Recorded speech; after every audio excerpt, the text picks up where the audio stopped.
Olá pessoal, eu sou o professor Rafa de Física e estou aqui para começar a falar com vocês sobre imponderabilidade. Há gravidade no espaço e é isso que mantém os planetas em órbita ao redor da Terra. Mas por que então que os astronautas parecem ficar flutuando dentro das estações espaciais? Isso acontece porque ambos, o astronauta e a estação espacial, possuem a mesma aceleração que a aceleração gravitacional. E isso faz com que eles não possam sentir o próprio peso. E a isso damos o nome de imponderabilidade. A situação seria a mesma se esse astronauta estivesse dentro de um elevador ou de uma caixa que esteja caindo com a aceleração gravitacional. A caixa e o satélite estão caindo em direção à Terra com a aceleração da gravidade, a mesma para os dois. Isso faz com que o astronauta não possa sentir o próprio peso. Se houvesse uma balança embaixo desse astronauta, a balança ia acusar peso nenhum. Porque em queda livre ou em órbita a situação é a mesma, não podemos sentir o nosso peso. Aquele frio na barriga é quando não estamos sentindo o nosso próprio peso. Isso é a situação de imponderabilidade.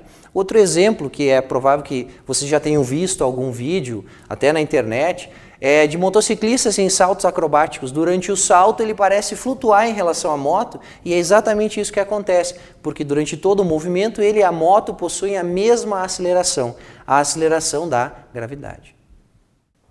Dando continuidade à aula, nós vamos falar sobre satélites geoestacionários. Dizer que um satélite é geoestacionário já significa dizer muita coisa sobre ele.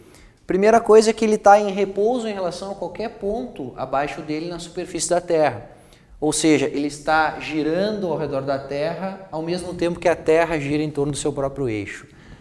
Isso quer dizer que o satélite vai ter que orbitar sobre a linha do Equador, porque a única situação em que ele vai ficar em repouso e orbitar junto com a Terra seria sobre a linha do Equador. Então todos os satélites geoestacionários têm órbita sobre a linha do Equador, todos esses satélites.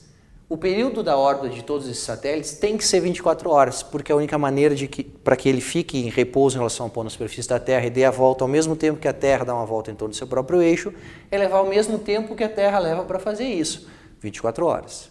Bom, se os satélites geoestacionários, todos eles orbitam sobre a linha do Equador, tem um período de 24 horas, todos eles têm que ter o mesmo raio da órbita. Isso é explicado pela terceira lei de Kepler, ou lei dos períodos.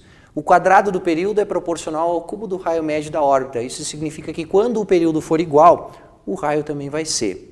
Então, se o período de todos os satélites geoestacionários é 24 horas, com certeza todos eles orbitam a uma mesma distância em relação ao centro da Terra, tem o mesmo raio da órbita. E isso faz com que todos eles estejam à mesma altitude. Então a gente já pode imaginar que se todos eles orbitam acima da linha do Equador e levam o mesmo tempo e estão à mesma distância, eles vão ter que ter a mesma velocidade, porque senão um satélite ia colidir no outro, né? Então é como se fosse uma cirandinha de satélites girando ao redor da Terra, e é por isso que nenhum bate no outro. Tá, e o que define esse raio da órbita, essa velocidade ser igual? O que define justamente é o período. O que define as características do movimento do satélite ao redor da Terra, dessa órbita que eles têm geoestacionário, é o período. Se tem 24 horas de período, necessariamente tem a mesma distância em relação ao centro da Terra. E por causa disso, necessariamente, para que se mantenha em órbita caindo ao redor da Terra, que é isso que ele faz, ele precisa ter a mesma velocidade para se manter nessa órbita. Para que são usados satélites geoestacionários? Satélites geoestacionários são satélites para comunicação e para meteorologia. Então existe uma coisa chamada triangulação de informação, que a informação ela sai por radiação eletromagnética, por uma onda de rádio, vai para o satélite mais próximo e faz uma triangulação que tem o menor caminho e o menor tempo para que chegue do outro lado do globo terrestre, mais rápido e com menos perda de qualidade na informação.